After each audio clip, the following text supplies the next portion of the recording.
Sebab hal kerajaan sorga sama seperti seorang yang mau bepergian ke luar negeri, yang memanggil hamba-hambanya dan mempercayakan hartanya kepada mereka. Yang seorang diberikannya 5 talenta, yang seorang lagi 2, dan yang seorang lagi 1, masing-masing menurut kesanggupannya, lalu ia berangkat. Segera pergilah hamba yang menerima 5 talenta itu. Ia menjalankan uang itu lalu beroleh laba 5 talenta. Hamba yang menerima 2 talenta itu pun berbuat demikian juga dan berlaba 2 talenta. Tetapi hamba yang menerima 1 talenta itu pergi dan menggali lubang di dalam tanah lalu menyembunyikan uang tuannya. Lama sesudah itu pulanglah tuan hamba-hamba itu lalu mengadakan perhitungan dengan mereka. Hamba yang menerima 5 talenta itu datang dan ia membawa laba 5 talenta. Katanya, "Tuan, 5 talenta Tuan percayakan kepadaku. Lihat, aku telah beroleh laba 5 talenta." Maka kata tuannya itu kepadanya, "Baik sekali perbuatanmu itu, hai hambaku yang baik dan setia. Engkau telah setia dalam perkara kecil, aku akan memberikan kepadamu tanggung jawab dalam perkara besar.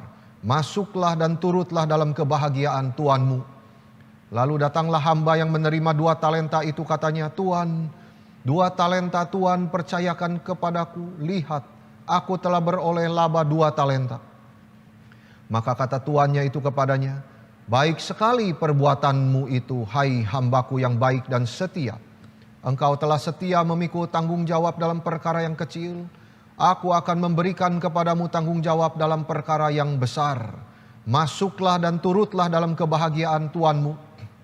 Kini datanglah juga hamba yang menerima 1 talenta itu dan berkata, "Tuan, aku tahu bahwa Tuan adalah manusia yang kejam, yang menuai di tempat di mana Tuan tidak menabur, dan yang memungut dari tempat di mana Tuan tidak menanam. Karena itu aku takut dan pergi menyembunyikan talenta Tuan itu di dalam tanah. Ini, terimalah kepunyaan Tuan." Maka jawab tuannya itu, "Hai kamu, hamba yang jahat dan malas. Jadi kamu sudah tahu bahwa aku menuai di tempat di mana aku tidak menabur dan memungut dari tempat di mana aku tidak menanam. Karena itu sudahlah seharusnya uangku itu kau berikan kepada orang yang menjalankan uang, supaya sekembaliku aku menerimanya serta dengan bunganya. Sebab itu ambillah talenta itu daripadanya dan berikanlah kepada orang yang mempunyai 10 talenta itu. Karena setiap orang yang mempunyai, kepadanya akan diberi sehingga ia berkelimpahan. Tetapi siapa yang tidak mempunyai, apapun juga yang ada padanya akan diambil daripadanya. Dan campakkanlah hamba yang tidak berguna itu ke dalam kegelapan yang paling gelap. Di sanalah akan terdapat ratap dan kertak gigi." Saudara-saudara sekalian, seringkali kita pikir talenta itu hanya berupa sesuatu bakat. Ada yang bilang itu bakat main piano, atau gitar, atau bakat bercerita, atau bakat olahraga, bakat berbisnis. Tetapi semuanya itu lebih tepat adalah disebut keterampilan. Itu hanya sebagian daripada talenta. Kata talenta itu diturunkan dari cerita Yesus. Itu adalah uang di dalam jumlah yang besar. Dan Yesus cerita perumpamaan ini kepada murid-muridnya di dalam konteks tentang periode waktu penantian kedatangan Dia kembali. Tetapi penekanannya di dalam perumpamaan ini adalah kepada apa yang hamba-hambanya itu sudah kerjakan. Atau apa yang seharusnya dia kerjakan ketika tuannya itu tidak ada. Perumpamaan ini bicara tentang talenta yang digambarkan dengan seorang bisnismen yang mau pergi ke luar negeri. Ayat 14-15, jikalau kita memperhatikan di situ. Sebab hal kerajaan sorga sama seperti seorang yang mau bepergian ke luar negeri, yang memanggil hamba-hambanya dan mempercayakan hartanya kepada mereka. Yang seorang diberikannya 5 talenta, yang seorang lagi 2, dan yang seorang lain lagi 1, masing-masing menurut kesanggupannya. Lalu ia berangkat. Kita melihat di sini Dicatat kerajaan sorga itu sama seperti seorang yang mau bepergian ke luar negeri. Kata bepergian ini bersama dengan kalimat di ayat 19 kalau saudara memperhatikan. Lama sesudah itu. Ini berkaitan dengan konteksnya. Kita diingatkan bahwa Yesus saat itu sedang mengajar di atas Bukit Zaitun. Pasal 24 ayat 3. Yesus duduk di atas bukit itu dan murid-muridnya bertanya kepada dia, "Bila mana kedatanganmu itu akan terjadi dan apa tanda kesudahan dunia?" Maka Yesus menubuatkan tentang masa depan, yaitu kejatuhan Yerusalem dan kedatangannya yang kedua kali. Dan di situ Yesus mengajarkan kepada murid-muridnya tentang hari ini dan hari depan. Di dalam satu pengertian apa yang harus mereka kerjakan sekarang di dalam terang kedatangannya yang kedua kali itu. Dan Yesus memakai gambaran seorang tuan yang mau pergi. Tuan ini dari kata Kyrios atau Tuhan. Ini gelar yang dipakai di dalam keseluruhan Injil Matius untuk Yesus. Dan di sini terlihat tuan ini adalah seorang yang sukses. Sebelum pergi, dia meninggalkan uang untuk 3 orang hambanya itu. Untuk diusahakan, dikerjakan, dikembangkan sehingga bisa mendapat keuntungan kepada dia. Nah, ini satu kalimat yang penting. Dia meninggalkan uang itu untuk 3 orang hambanya. Kita harus belajar satu hal, bahwa talenta itu dipercayakan Tuhan kepada setiap kita. Masing-masing hamba-hambanya. Bukan dititipkan kepada orang tua. Itu sebabnya orang tua jangan menghalangi anaknya untuk memperkembangkan sesuatu bakat dan karunia tertentu yang Tuhan berikan. Lalu memaksa mereka mengerjakan sesuatu yang bukan talenta daripada Tuhan. Oh, kalau anak saya tidak mengerjakan bisnis, berarti anak saya gagal. Berarti anak saya bodoh. Itu kesalahan belaka, saudara-saudara. Mungkin dari bisnis keluarga saudara yang sudah bergenerasi, Tuhan mungkin mau membangkitkan anak saudara menjadi seorang hamba Tuhan. Itu mungkin saja. Saudara harus merelakannya. Karena talenta itu bukan diberikan kepada saudara, tetapi kepada anak saudara. Talenta itu adalah sesuatu ukuran berat. Jadi ketika ini digunakan untuk uang, itu bisa emas, bisa perak, atau tembaga. Kita tidak tahu pasti berapa berat satu talenta atau uang di zaman perjanjian baru. Tetapi yang pasti 5 talenta ini bukan jumlah yang kecil. Mata uang yang rendah pada zaman itu adalah disebut dinar. 1 dinar itu upah buruh yang sudah kerja seharian. Sementara talenta itu adalah mata uang yang tinggi. 1 talenta itu adalah 6.000 dinar. Jadi ada komentator yang bilang 1 talenta kalau uang sekarang itu bisa mencapai 300.000 dolar US. Ada yang mengatakan itu tergantung emas berapa. Mungkin bisa mencapai 800.000 dolar. Apapun itu, yang pasti 1 talenta itu adalah jumlah uang yang sangat besar. Setingkat dengan upah kerja orang bertahun-tahun. Kita membandingkan, kita ingat Yesus pernah menceritakan tentang pengampunan, bukan? Kita membayangkan hamba yang tidak mau mengampuni rekannya yang hutang kepada dia 100 dinar. Begitu kecil nilainya. Padahal dia sendiri sudah dihapuskan hutangnya sebesar 10.000 talenta. Ini bicara Kristus yang begitu penuh belas kasihan, menghapus hutang dosa kita yang tidak terhitung berapa besar jumlah talentanya. Terlalu besar. Tetapi meski demikian Yesus rela. Yesus telah membayar semua hutang dosa kita. Itu bedanya dinar dan talenta. Tuannya ini mempercayakan talenta kepada 3 orang hambanya. Tidak mau uangnya itu menganggur ketika dia pergi. Uangnya itu harus diusahakan sehingga dia bisa mendapatkan untung. Tuannya ini bukan saja kaya tetapi juga cerdik. Dia tahu hamba-hambanya tidak mempunyai keahlian yang sama di dalam mengelola uang. Itu sebabnya dia berikan kepada tiap-tiap orang berbeda-beda, sesuai dengan kemampuan tiap hamba-hambanya itu. Yang satu 5 talenta, yang satu 2 talenta, dan yang terakhir 1 talenta. Lalu dia pergi. Ada satu kalimat di sini, masing-masing menurut kesanggupannya. Ini artinya talenta itu diberikan sesuai kemampuan tiap-tiap orang. Tuannya itu tahu kemampuan mereka berbeda-beda. Yang 5 memang orang itu diberikan kemampuan untuk mengembangkan 5. Persoalannya kalau kemampuannya dikasih 5, tapi orang itu sendiri cuma kerjain 2. Ini adalah hamba yang jahat. Kalau 5 harus kembangkan 2 kali lipat, jadi memberikan balik 10 kepada tuannya. Dan juga sebaliknya, kemampuan yang dikasih 2, tuannya juga tidak akan menuntut 5. Ini keadilan Tuhan, saudara-saudara. Di dalam hal ini kita belajar bahwa kita tidak perlu iri. Yang dikasih banyak bisa hidup sukses, jangan iri mereka. Karena mereka juga banyak sekali persoalannya.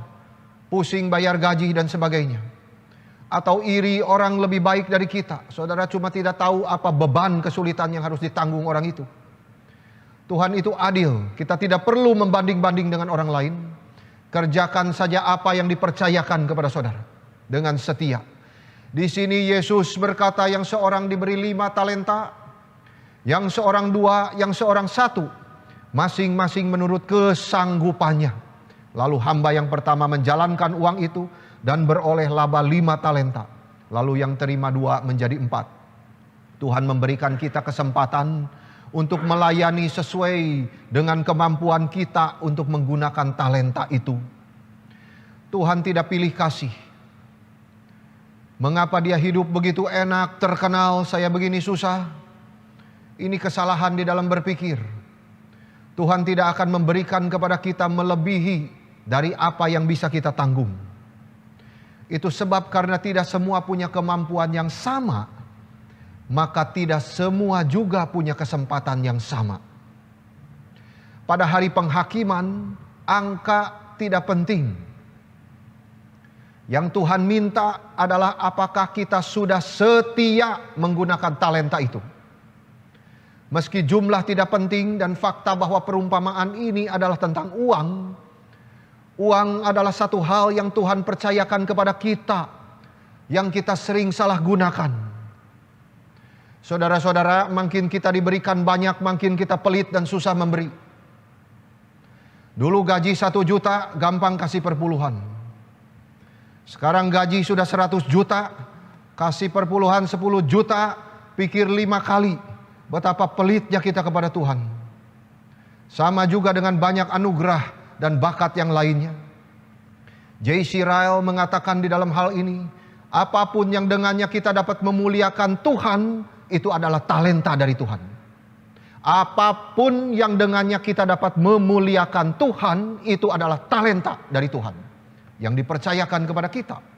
Karunia kita, pengaruh kita, uang kita, pengetahuan kita, kesehatan kita, kekuatan kita, waktu kita, kesadaran kita, rasio kita, kecerdasan kita, ingatan kita, kasih sayang kita, tidak habis-habis. Ini semua adalah talenta dari Tuhan. Ada orang yang dibeli lebih, ada yang tidak. Ini mengajarkan kepada kita bahwa apapun yang kita punya, entah itu kesempatan-kesempatan atau kemampuan-kemampuan yang kita pakai, itu adalah milik Tuhan. Kita punya bakat, tapi itu Tuhan yang memiliki. Itu persoalan tanggung jawab.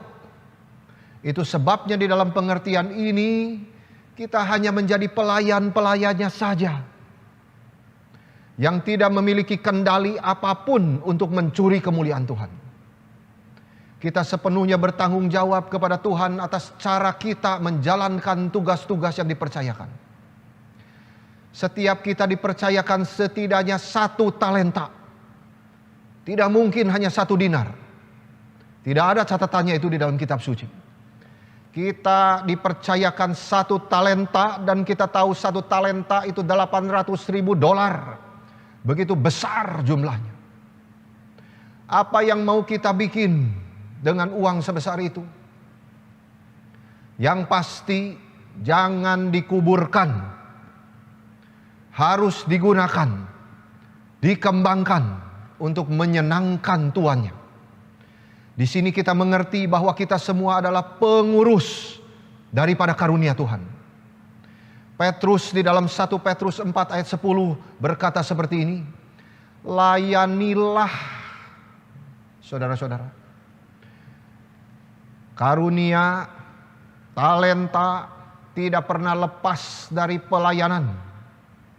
Petrus berkata, layanilah seorang akan yang lain sesuai dengan karunia yang telah diperoleh tiap-tiap orang sebagai pengurus yang baik dari kasih karunia Allah. Talenta tidak pernah lepas dari pelayanan. Apapun itu. Di dalam kecerdasan, di dalam pekerjaan, di dalam berbisnis, apapun itu adalah pelayanan kita. Seorang akan yang lain.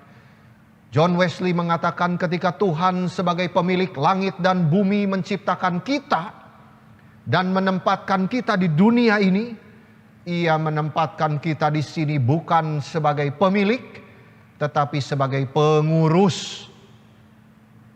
Itu sebab kita dipercayakan.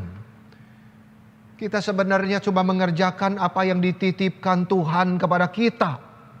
Itu sebabnya kesadaran akan hal ini tidak boleh menjadikan kita orang yang sombong. Tidak mungkin kita sombong, karena kita harus mengembalikan semua itu kepada Tuhan. Jadi semua pekerjaan kita selalu di dalam pengertian pelayanan. Karena kita menggunakan sumber-sumber yang diberikan Tuhan kepada kita.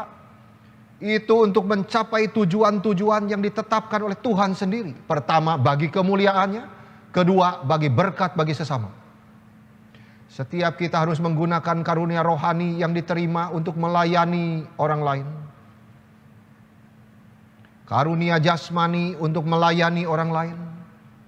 Karunia kecerdasan melayani orang lain. Semua itu. Ini berarti setiap orang percaya pasti menerima karunia.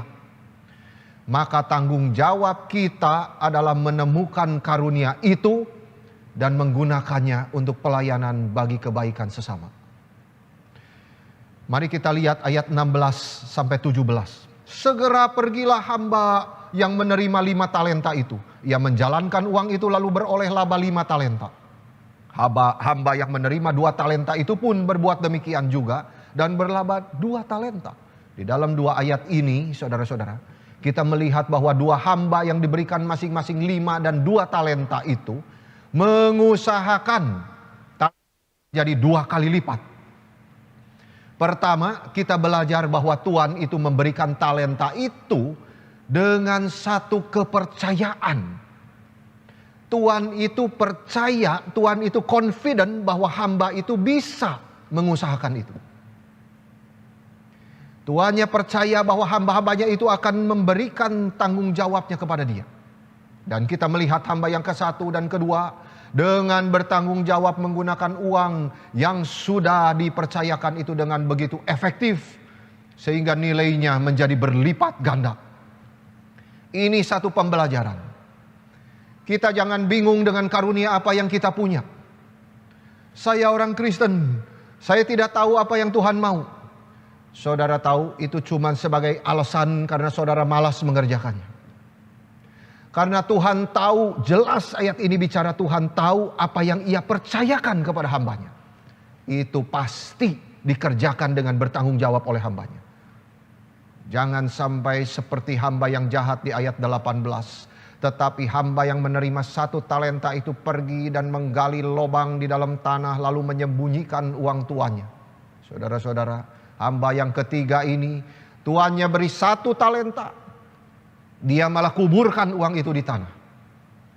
Hamba ini tidak peduli dengan tanggung jawab yang diberikan tuannya kepada dia. Maka dia menggali lubang dan taruh uang itu di dalam tanah itu. Memang menguburkan uang di tanah tidak salah. Di dalam pasal 13 ayat 44, Yesus Kristus berkata, hal kerajaan sorga itu seperti harta yang terpendam di ladang, yang ditemukan orang lalu dipendamkannya lagi. Ini tidak salah. Oleh sebab sukacitanya, pergilah ia menjual seluruh miliknya, lalu membeli ladang itu. Tetapi hamba yang jahat ini, saudara-saudara harus mengerti, dia menguburkan talentanya yang satu ini dengan motivasi apa? Saudara-saudara, apakah itu karena cintanya kepada tuannya? Mungkinkah dia pikir jangan sampai uang tuan saya ini yang satu ini dicuri orang, maka saya harus sembunyi di dalam tanah? Atau mungkin sifat hamba ini yang takut-takut, tidak percaya diri, lalu dia jatuh kepada sesuatu perasaan inferior, dan sifatnya ini diperkuat dengan kenyataan bahwa yang lain diberikan lebih banyak. Saya cuma satu. Jadi dia mulai pikir saya dipercayakan cuma satu, yang lain dua, yang lain 5. Kalau kita melihat ayat 24 sampai 27, ternyata bukan karena dia inferior. Bukan karena dia banding-banding juga. Tetapi satu yang dibukakan di sini adalah kecurigaan dia yang tidak ada faktanya sama sekali, dan sifat kemalasan dia. Curiga dan malas, ini dua yang kita lihat. Hamba itu berkata, Tuhan adalah manusia yang kejam. Ini asumsi sudah tidak benar. Saudara-saudara harus berhati-hati ketika berasumsi. Ini mengakibatkan kita bisa salah banyak hal. Berasumsi yang tidak benar, kita curiga yang tidak ada dasarnya. Hamba itu berkata, Tuhan adalah manusia yang kejam dan tidak mau kerja. Wah, saudara-saudara, itu sebab tuannya berkata, engkau adalah hamba yang jahat dan malas. Kita banyak membicarakan dosa itu sebanyak membunuh, berzina. Tetapi ini bicara sama berdosanya, saudara. Jikalau kita melalaikan perbuatan baik untuk mengembangkan talenta yang sudah dipercayakan untuk kemuliaan Tuhan, sama. Kita senang memviralkan dosa-dosa orang lain, tetapi saudara-saudara, talenta yang Tuhan percayakan kepada kita, sudah kita kerjakan dengan setia atau belum? Hamba yang jahat ini mengembalikan uang itu. Dia gagal melayani tuannya dengan baik. Karena apa, saudara? Karena dia benci tuannya. Dia tidak mengasihi tuannya. Hatinya penuh kemarahan kepada tuannya. Itu sebab tuannya berkata, hai kamu hamba yang jahat dan malas. Karena dia telah menuduh tuannya tidak adil. Dan malas karena dia tidak setia menggunakan apa yang dipercayakan kepadanya. Itu sebab saudara-saudara, di dalam hal ini kita harus belajar satu hal, yaitu menghindari akan kemalasan. Karena kita tidak mengerjakan apa-apa di dalam kekristenan. Kalau kita malas, berarti kita tidak menghasilkan apapun di dalam hidup kita, dan itu berarti kita tidak mencintai Kristus yang sudah mati menyelamatkan kita. Kita bukan milik Dia, dan kita tidak berbagian di dalam kerajaannya yang kekal itu. Tetapi di dalam hal ini kita juga belajar seperti apa yang Paulus katakan di dalam Roma 14 ayat 4. Siapakah kamu sehingga kamu menghakimi hamba orang lain? Entahkah ia berdiri, entahkah ia jatuh, itu adalah urusan tuannya sendiri. Tetapi ia akan tetap berdiri karena Tuhan berkuasa menjaga dia terus berdiri. Itu sebab saudara-saudara, kita tidak dipanggil untuk menghakimi orang lain. Seolah-olah kita menjadi Tuhan yang mengetahui bahwa seorang itu kurang kerja, atau seorang itu menyembunyikan talentanya di tanah. Mungkin saja orang itu tidak kerja seperti apa yang kita mau, atau tidak kerja seperti kita, tetapi malah lebih besar. Tetapi karena dosa kita sendiri, maka kita tidak bisa melihat itu di dalam diri orang lain. Itu sebab di dalam hal ini juga kita harus belajar bahwa menghakimi itu tidak termasuk kepada diri kita sendiri. Justru kita harus menuntut diri. Karena kita tidak dipanggil untuk memikirkan segala alasan bahwa kemalasan kita itu akan dilewatkan daripada hari perhitungan itu. Hamba yang jahat ini membuat alasan-alasan yang bodoh, bahwa dia tidak mau kerja karena tuannya kejam. Padahal dia tidak mengenal tuannya itu dengan baik. Itu cuma asumsi dia, kecurigaan dia. Inilah juga yang terjadi di zaman ini, bukan?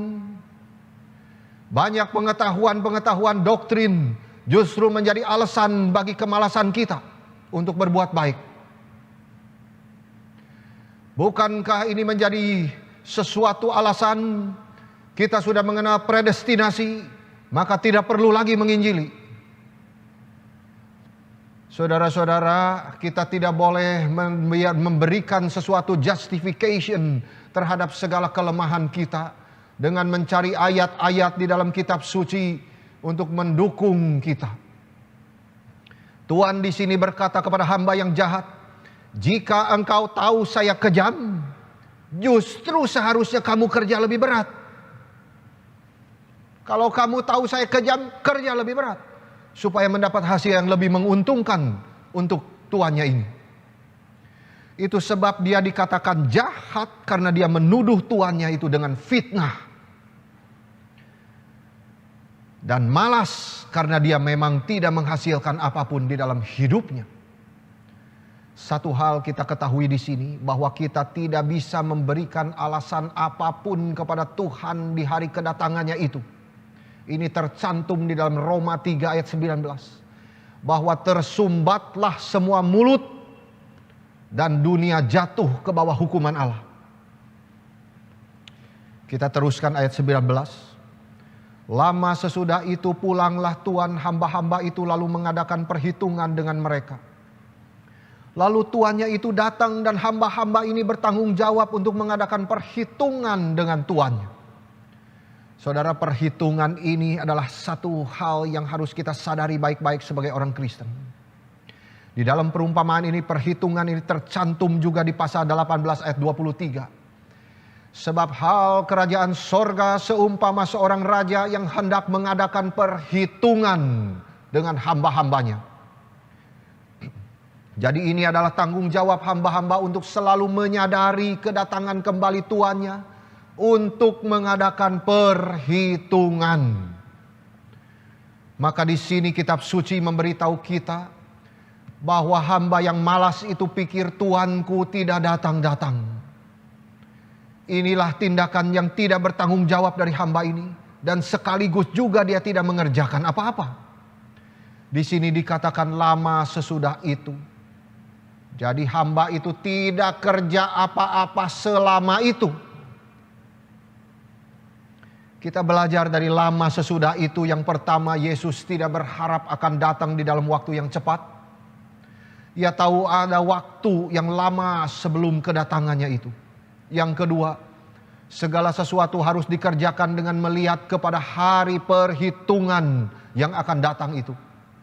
Bagaimana harapan kita, kelakuan kita, pikiran, perkataan, dan perbuatan kita dengan berpikir kepada hari Tuhan yang besar itu, yang akan memperhitungkan semua talenta yang sudah Ia berikan kepada kita. Saudara-saudara, di dalam hal ini kita harus belajar untuk memikirkan tentang kematian kita sendiri. Di dunia yang jahat ini banyak dosa yang tidak dihakimi dengan adil. Banyak perbuatan baik yang juga tidak mendapat upah yang seharusnya. Tetapi satu hari nanti saat Yesus datang, ada perhitungan. Jelas keadilan itu akan diberikan dengan sangat-sangat adil. Kejahatan pasti mendapat hukuman yang setimpal. Akan ada hari di mana yang mengaku Yesus adalah Tuhan, tetapi sebenarnya tidak mengerjakan apa yang Ia mau. Itu sebab sadarilah hari yang besar itu akan datang.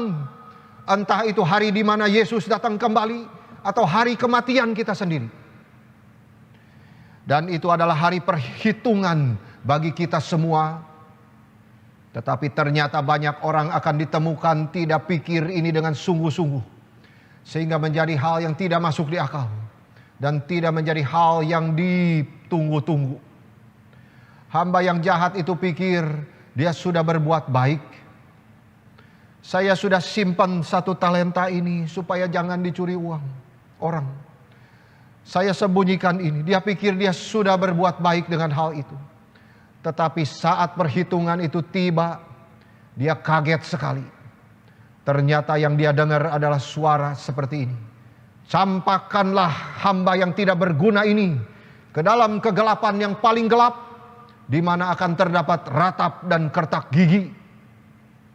Saudara, di dalam hal ini, marilah kita introspeksi. Masing-masing dengan rendah hati datang kepada Tuhan. Masing-masing kita mengerjakan keselamatan kita dengan takut dan gentar kepada Tuhan. Setia mengerjakan apa yang Dia percayakan kepada kita masing-masing. Ayat 20 sampai 23. Hamba yang menerima 5 talenta itu datang dan ia membawa laba 5 talenta. Katanya, Tuhan, 5 talenta Tuhan percayakan kepadaku. Lihat, aku telah beroleh laba 5 talenta. Oh, senang sekali dia, antusias begini. Maka tuannya itu kepadanya, baik sekali perbuatanmu itu, hai hambaku yang baik dan setia. Engkau telah setia dalam perkara kecil, aku akan memberikan kepadamu tanggung jawab dalam perkara besar. Masuk dan turutlah dalam kebahagiaan Tuhan. Kita mau seperti ini. Satu lagi ayat 22. Lalu datanglah hamba yang menerima 2 talenta itu, katanya, Tuhan, 2 talenta Tuhan percayakan kepadaku. Lihatlah, aku telah beroleh laba 2 talenta. Lihat Tuhan, ini pekerjaan saya. Dan dengan antusias, tuannya itu kepadanya, baik sekali perbuatanmu itu, hai hambaku yang baik dan setia. Engkau telah setia memikul tanggung jawab dalam perkara kecil. Aku akan memberi kepadamu tanggung jawab dalam perkara yang besar. Masuk dan turutlah dalam kebahagiaan Tuhan. Saudara, hamba yang pertama datang kepada tuannya. Dia melaporkan hasil yang ia dapat. Dia tidak usah takut-takut karena ia kerja dengan setia. Orang yang takut itu orang yang tidak kerja dengan setia. Dia takut kalau tuannya datang, saya tidak ada apa-apa. Dia memberikan ke tuannya itu 2 kantong penuh uang. Dia diberi 1, kasih balik 2. Setiap kantong isinya ada 5. Kita harus perhatikan dengan teliti angka yang dicapai pas 5. Sesuai dengan apa yang dia dipercayakan oleh tuannya itu. Kata 5 talenta diletakkan di awal. Jadi setelah kata Tuhan langsung 5 talenta. Lalu Tuhan percayakan kepadaku. Dan setelahnya disusul, lihat, sekarang aku telah beroleh 5 talenta. Mungkin kita baca biasa saja, saudara. Kata lihat di sini, itu diletakkan di tengah-tengah. Jadi itu mengandung sesuatu antusias yang besar daripada hamba ini. Untuk apa, saudara? Untuk menyenangkan hati tuannya. Kita kalau punya anak, saudara-saudara masih kecil yang dikasih tugas sama kita, anak kita akan senang sekali. Mama, lihat, saya sudah kerjakan apa yang engkau bilang. Dia pasti dengan antusias karena dia tahu dia sudah mengerjakan. Dia ingin senangkan hati ibunya. Dia ingin sekali mengundang tuannya itu untuk menghitung. Tuhan, coba ini saya laporkan 5. Dengan matanya yang berbinar-binar itu saudara-saudara bisa membayangkan. Karena apa? Karena dia sadar dia sudah mengerjakan talenta yang dipercayakan itu dengan sebaik-baiknya. Semaksimal yang ia mampu lakukan untuk tuannya. Itu sebab tuannya sangat senang. Dia berkata, baik sekali perbuatanmu itu hambaku yang baik dan setia. Saudara-saudara. Seorang anak yang dipuji seperti ini oleh orang tua. Sangat senang. Saudara harus memberikan pujian yang tepat kepada anak-anak. Itu memberikan sesuatu dorongan yang besar di dalam jiwanya. Tetapi kata-kata yang menghujat atau marah-marahi dengan kata-kata yang kejam, saudara-saudara, itu tidak tentu ada baik adanya. Baik sekali perbuatanmu itu hambaku yang baik dan setia. Tuannya ini memuji hambanya ini dengan perkataan yang luar biasa. Lalu menambahkan, engkau telah setia di dalam perkara kecil. Aku akan memberikan kepadamu tanggung jawab di dalam perkara besar. Tuannya berkata, untuk uang yang nilainya kecil ini, engkau sudah setia. Nah, sebenarnya saudara-saudara, kita sudah melihat 5 talenta itu tidak bisa dibilang kecil. Tetapi jelas di sini tuannya itu bilang perkara kecil. Saudara-saudara. Karena apa? Karena ini harus dilihat dibandingkan dengan tanggung jawab yang bahkan lebih besar yang akan dipercayakan di depan. Yang sekarang ini dia kerjakan dengan setia adalah kecil adanya. Itu sebab hamba ini dikatakan baik dan setia. Jadi di mata tuannya hambanya ini telah membuktikan dirinya sebagai orang yang bisa dipercaya. Maka sebagai hadiahnya dia akan menikmati kebahagiaan di pesta tuannya ini. Dan kita melihat juga di sini hamba yang kedua itu. Wajahnya pun sama. Sukacita dengan yang pertama itu. Dia maju mendatangi tuannya dengan memberikan kepada tuannya ini 2 talenta. Dan 1 kantong lagi 2 talenta. 2 kantong dia kasih lagi. Lalu dia menerima pujian yang sama dengan hamba yang pertama. Hamba ini juga telah setia mengembangkan, melipat gandakan uang yang diberikan. Dia menambahkan 100% terhadap uang yang dipercayakan kepada dia. Dia juga dipuji oleh tuannya. Baik dan setia hambaku, sama seperti hamba yang pertama. Kita melihat motivasi hati dan kesetiaan di dalam hal ini penting sekali. Bukan soal besar angkanya. 5 dan 2 itu beda cukup jauh. Tetapi tuannya melihat kesetiaan dan hati kedua hambanya ini. Dan dia berkata dua-duanya sama-sama baik dan setia. Bukan yang 5 lebih baik, tidak. Yang 2 juga baik dan setia. The same. Hamba yang kedua ini pun berhak menikmati pesta perjamuan tuannya. Di sini kita bisa melihat pesta itu disertai dengan sharing sukacita. Karena usaha bisnis mereka berjalan dengan sukses dan masing-masing sharingkan kegembiraannya itu. Jadi sukacita satu orang ini dirasakan juga oleh orang lain. Ini kesaksian, pelayanan, talenta, semua ada hubungannya saudara-saudara. Saya teruskan 24 sampai 25. Kini datanglah juga hamba yang menerima 1 talenta dan berkata, Tuan, aku tahu bahwa Tuhan adalah manusia yang kejam, yang menuai di tempat di mana Tuhan tidak menabur, dan yang memungut dari tempat di mana Tuhan tidak menanam. Karena itu aku takut dan pergi menyembunyikan talenta Tuhan itu di dalam tanah. Ini, terimalah kepunyaan Tuhan. Saudara-saudara, untuk hamba yang ketiga ini ketika dia bawa laporannya, dia mengatakan, Tuhan, aku tahu bahwa Tuhan adalah manusia yang kejam. Ini adalah satu keberanian untuk mengatakan sesuatu asumsi yang salah. Dia berusaha membuat asumsi itu sebagai alasan karena dia sudah melalaikan tugasnya. Dia menuduh tuannya sebagai orang yang kejam. Ketika dia menyalahkan tuannya dengan berkata, Tuhan menuai di tempat di mana Tuhan tidak menabur, dan memungut dari tempat di mana Tuhan tidak menanam. Ini adalah kebohongan belaka, saudara-saudara. Hamba ini seolah-olah berkata-kata bahwa tuannya ini seperti Firaun. Di dalam Keluaran 5 ayat 7 sampai 8, Firaun berkata seperti ini. Tidak boleh lagi kamu memberikan jerami kepada bangsa itu untuk membuat batu bata. Seperti sampai sekarang. Biar mereka sendiri yang pergi mengumpulkan jerami. Tetapi jumlah batu bata yang harus dibuat mereka sampai sekarang, bebankanlah itu kepada mereka. Dan jangan menguranginya, karena mereka pemalas. Saudara-saudara, ini kebohongan belaka. Ini kekejaman yang tidak ada dasarnya. Tuannya ini memberi tugas kepada setiap hambanya dengan belas kasihan. Karena tuannya tahu kapasitas masing-masing hambanya. Tetapi hamba itu berbohong dengan berkata, Tuhan tidak menabur. Tuannya ini jelas menabur ketika dia mendistribusikan talenta-talenta itu kepada ketiga hambanya itu. Itu sebab sekarang dia berhak untuk menuai dan memungutnya kembali. Hamba yang jahat ini berkata, kalau aku kehilangan talenta yang engkau berikan itu, engkau juga pasti tetap akan bersikeras menuntutnya dari aku. Orang seperti itulah kamu. Itu sebab aku takut. Ketakutan itu bukan salahku, tapi salahmu. Ini saudara-saudara. Orang sudah asumsi yang salah, curiganya salah, bohong saudara-saudara, dan juga menyalahkan orang lain. Ini cilaka semuanya saudara-saudara.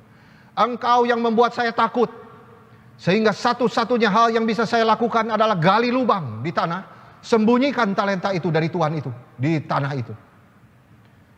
Lalu hamba itu mengambil kantong talentanya dan berkata, lihat. Saudara-saudara bisa bayangkannya. Lihat. Bukan seperti yang dua hamba itu yang setia. Lihat dengan mata berbinar-binar, dia setia, dia sudah kerjakan apa Tuhan, lihat ini, memberi laporan. No. Dia berkata, lihat. Ini kepunyaanmu, saya kembalikan. Dengan kata lain saudara-saudara, saya tidak menyimpan sedikit pun dari pemberianmu itu. Kamu harusnya bersyukur saya tidak memakai uangmu itu. Ini kurang ajar sekali saudara-saudara. Kamu seharusnya bersyukur saya tidak memakai uang itu.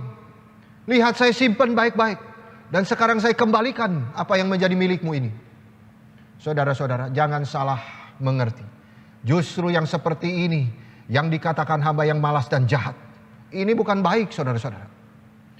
Lalu kita lanjutkan ayat 26 sampai 27. Maka jawab tuannya ini, hai kamu hamba yang jahat dan malas. Jadi kamu sudah tahu bahwa aku menuai di tempat di mana aku tidak menabur, dan memungut dari tempat di mana aku tidak menanam. Karena itu sudahlah seharusnya uangku itu kau berikan kepada orang yang menjalankan uang, supaya sekembaliku aku menerimanya serta dengan bunganya.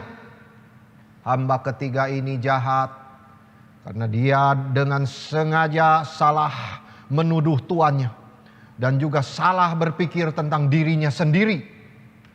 Dia menuduh tuannya kejam. Dia juga berbohong ketika dia berkata, ini terimalah kepunyaan Tuhan. Karena sebenarnya dia berhutang kepada tuannya bukan hanya satu talenta itu saja saudara-saudara. Tetapi juga semua bunga yang akan dihasilkan kalau saja dia setia kerja. Saudara-saudara. Tapi bukan saja dia bersedia untuk rendah hati mengaku kesalahannya. Di sini yang terjadi adalah dia menuntut tuannya memberi dia pujian karena dia sudah berhati-hati menyimpan uangnya itu baik-baik. Dan bisa mengembalikan tanpa kekurangan sedikit pun. Di sini kita melihat hamba ini jahat dan egois. Itu sebab tuannya kemudian berkata, kalau engkau tahu aku ini jahat, kamu justru harus berusaha lebih keras. Kamu bisa setidaknya menaruh uang itu di bank. Sehingga ketika saya kembali, saya bisa mendapatkan uang itu kembali dengan bunganya. Yesus berkata, hamba ini bukan hanya jahat tapi juga malas. Di dalam bahasa aslinya kombinasi antara dua ini terlihat persamaannya saudara. Tidak selalu orang jahat pasti malas. Tetapi orang malas pasti jahat. Ini ayatnya. Kalau kita melihat dua hamba yang lain begitu rajin, sibuk bekerja, berusaha dengan jujur, bagaimana bisa melipat gandakan modal yang dipercayakan oleh tuannya itu. Tapi hamba yang jahat dan malas ini malah menggali tanah tanpa menyadari dia sedang menggali lubang untuk dirinya sendiri. Ayat 28 sampai 30. Sebab itu ambillah talenta itu daripadanya dan berikanlah kepada orang yang mempunyai 10 talenta itu. Karena setiap orang yang mempunyai kepadanya akan diberi sehingga ia berkelimpahan. Tetapi siapa yang tidak mempunyai, apapun juga yang ada padanya akan diambil daripadanya. Dan campakkanlah hamba yang tidak berguna itu ke dalam kegelapan yang paling gelap. Di sanalah akan terdapat ratap dan kertak gigi.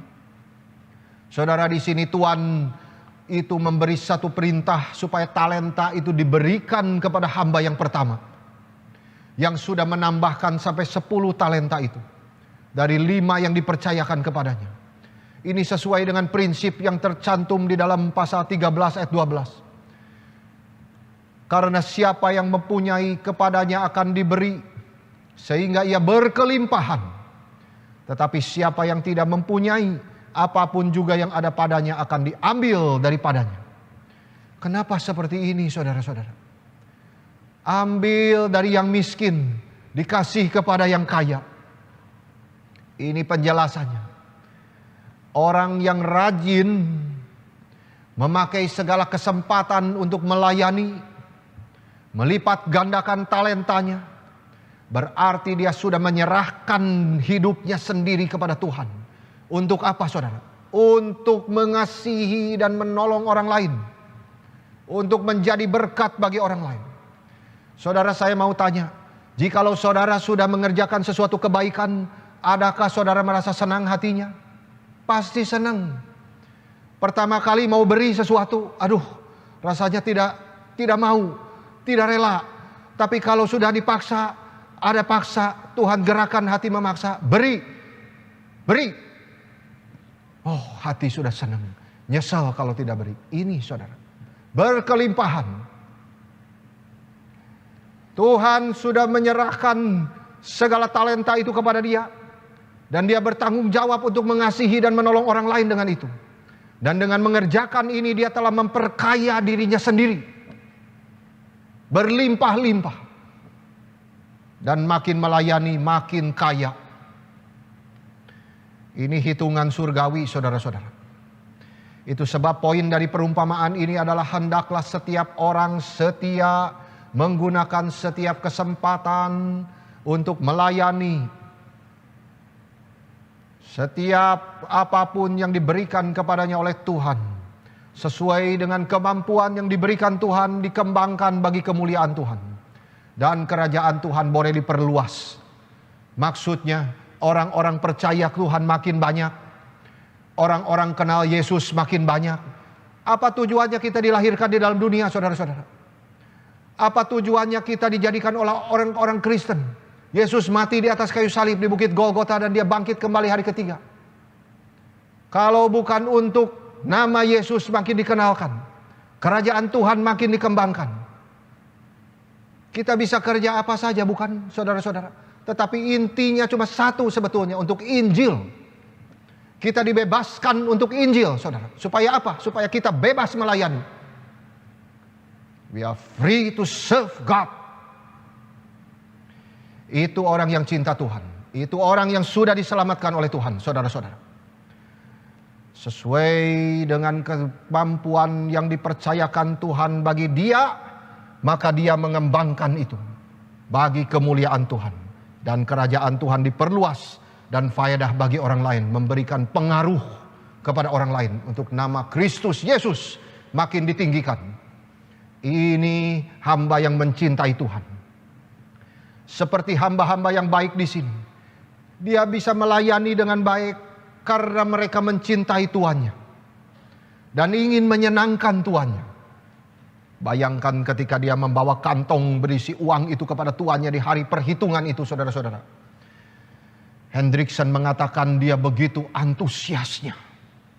Dia begitu bergairah. Dia malah mengundang tuannya itu untuk menghitung. Tuhan, silakan hitung ini.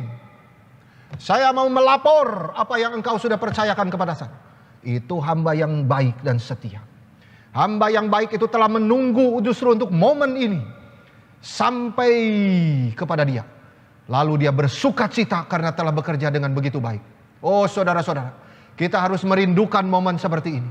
Kita tidak mau kedatangan Tuhan atau hari kematian kita itu tiba dan sangat menakutkan bagi kita. Karena ternyata kita tidak mengerjakan apapun untuk Tuhan. Semua untuk kantong sendiri. Semua untuk kepuasan dan keegoisan sendiri. Saudara-saudara, kita harus kembali kepada Tuhan. Tuannya sama-sama senang. Lalu dia memuji, baik sekali perbuatanmu itu, hai hambaku. Yesus berkata di akhir tentang satu pemisahan yang sangat menakutkan, saudara-saudara. Antara hamba yang baik dan hamba yang jahat ini. Dan pemisahan ini bukan untuk di dunia ini. atau sebentar berpisah karena kita ditinggal orang yang dikasihi. Tidak, saudara. Ini perpisahan untuk selama-lamanya. Ada jurang yang tidak bisa diseberangi antara surga dan neraka itu. Antara kebahagiaan dan sengsara. Antara sukacita mereka yang sudah ditebus Tuhan dan ketakutan mereka yang dibuang oleh Tuhan. Di sini dicantumkan akan ada ratap dan kertak gigi di tempat yang gelap itu. Itu kehidupan tanpa Tuhan. Yang ada hanya kemarahan Tuhan di situ. Tapi cahaya kemuliaannya tidak ada di tempat itu, saudara-saudara. Itu tempat gelap sekali. Tidak ada pengharapan, tidak ada cinta kasih, tidak ada canda tawa. Dan itu selama-lamanya. Never ending. Tidak ada hitungan waktu lagi. Tidak ada guna kita senang di dunia ini, saudara-saudara, tetapi tidak pikir dunia sana. Janganlah sampai kita pergi ke situ. Bertobatlah dari dosa-dosa. Dan percayalah kepada Yesus Kristus, satu-satunya juru selamat. Dan pakailah hidup baru untuk melayani Tuhan. Saudara-saudara, apa yang kita belajar daripada perumpamaan ini?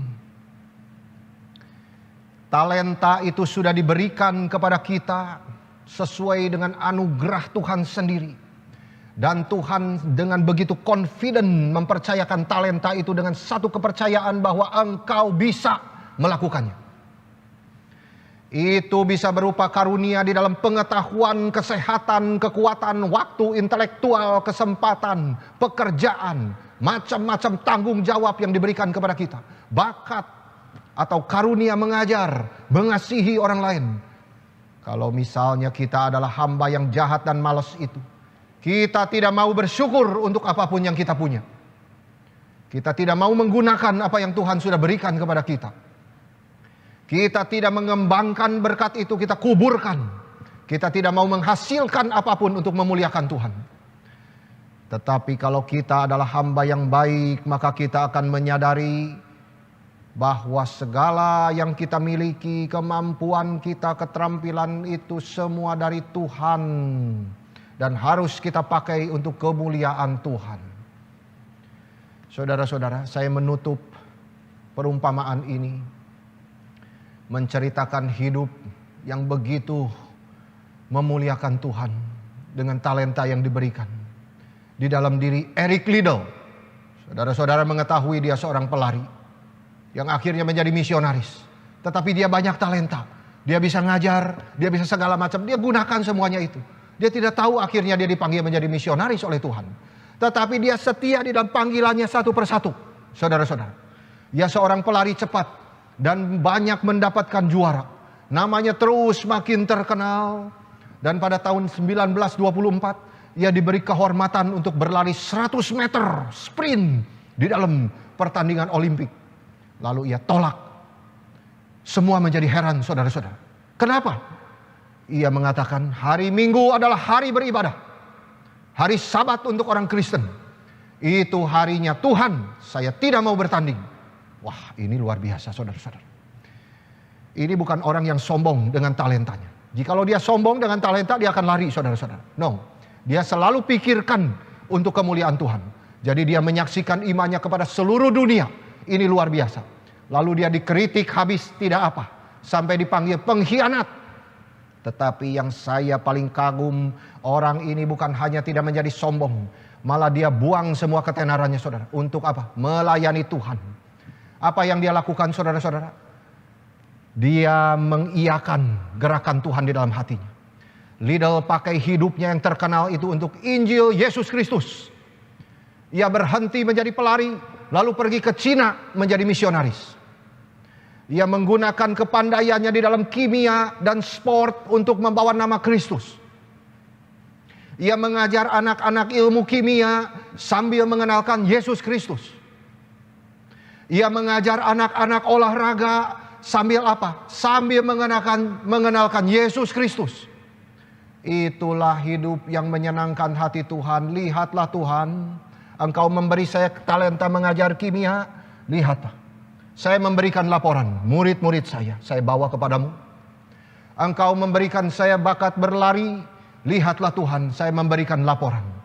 Aku telah meng-cancel daripada pertandingan itu, sehingga mau membawa nama baik bagi Tuhan. Saudara-saudara, meskipun akhirnya ia meninggal dunia kena sakit tumor otak, usianya 46 tahun. Itu bisa dihitung masih muda. Lebih muda dari saya, saudara-saudara. Tetapi begitu banyak orang yang sudah dipengaruhi oleh elit leader. Begitu banyak orang yang sudah dibawa mengenal Yesus daripada pekerjaannya. Karena apa, saudara? Because he is faithful to God in using his talents. Dia setia menggunakan talenta yang Tuhan berikan kepada dia. Saya tidak berarti saudara harus menjadi misionaris untuk mengerjakan kehendak Tuhan. Itu semua tergantung Tuhan memanggil saudara semana. Tetapi hari perhitungan itu akan datang. Dan Tuhan tidak akan menanya berapa besar sukses saudara. Di dalam karir, di dalam mencari uang, berapa terkenalnya, berapa besar namamu dalam dunia ini. Tetapi Tuhan akan menanya berapa banyak hidupmu sudah menjadi berkat untuk orang lain dengan talenta yang kupercayakan kepadamu. Berapa banyak orang sudah mengenal Yesus Kristus dengan talenta yang kupercayakan kepadamu. Saudara-saudara, apakah kita sudah menggunakan talenta-talenta yang dipercayakan itu untuk menyenangkan Tuhan? Saudara menjawabnya masing-masing. Sampai di sini kiranya Tuhan menolong kita semua.